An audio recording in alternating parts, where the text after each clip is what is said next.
మన ప్రభువును ప్రియరక్షకుడునైన యేసుక్రీస్తు శక్తిగల నామంలో మీ అందరికీ శుభములు. ప్రియమైన దేవుని బిడ్డలారా, మరి ఎలాగున్నారు?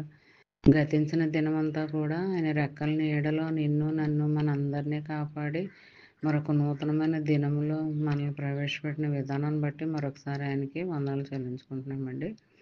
మరి ఈ దినము దేవుడు మనకిస్తున్న వాగ్దానము కీర్తన గ్రంథము 121 అధ్యాయము 7వ వచనం. ఏ అపాయమును రాకుండా యెహోవా నిన్ను కాపాడును, ఆయన నీ ప్రాణమును కాపాడును. ప్రియమైన దేవుని బిడ్డలారా, మరి దేవుడు ఇందులో ఆదరణకరమైన మాట ఏంటంటే, నీకు ఏ అపాయము కూడా కలగదని మాటిస్తున్నాడండి. అది నువ్వు ఎక్కడ ఏ అరణ్యంలో సంచారం చేస్తున్నప్పటికీ అందులో నుంచి కూడా తాపకరమైన విషపకరమైన మరి అలాంటి జీవుల నుంచి కూడా నిన్ను తప్పిస్తానని మాటిస్తున్నాడు. మరి అలాంటి స్థితిలో నువ్వు ఉన్నప్పటికీ అక్కడ కూడా నిన్ను కాపాడుతానని అంటున్నాడు. అపాయం అనేది ఏది కూడా నీ దగ్గరికి రానని అంటున్నాడు.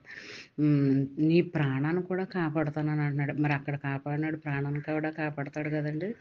ప్రాణం కూడా కాపాడుతానని మాట ఇస్తున్నాడు అనమాట.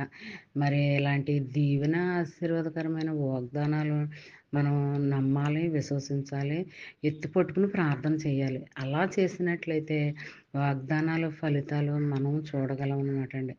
వాగ్దానం ఎప్పుడూ కూడా జీవం గల వాగ్దానాలనండి. ఒకసారి మాట ఇచ్చాడంటే ఎప్పటికీ తగ్గే పరిస్థితి రాదండి దేవునికి. మరి మానవులుగా మనమైతే మరి మాట తప్పుతాం, కానీ దేవుడు మాట తప్పని వాడు అనమాట అండి.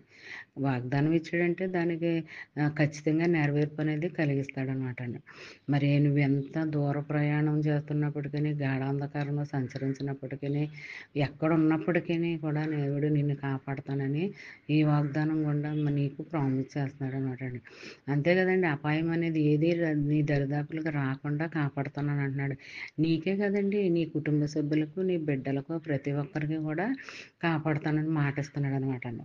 మరి ఇలాంటి ఆశీర్వాదకరమైన వాగ్దానాలు నీ జీవితంలో, నా జీవితంలో, మనందరి జీవితంలోనూ జరగాలని మనము కోరుకుందామండి, ప్రార్థన చేసుకుందాం. ఈ దినమంతా కూడా మేలుకరంగా ఆశీర్వాదకరంగా ఉండాలని కోరుకుంటూ ఆమేన్.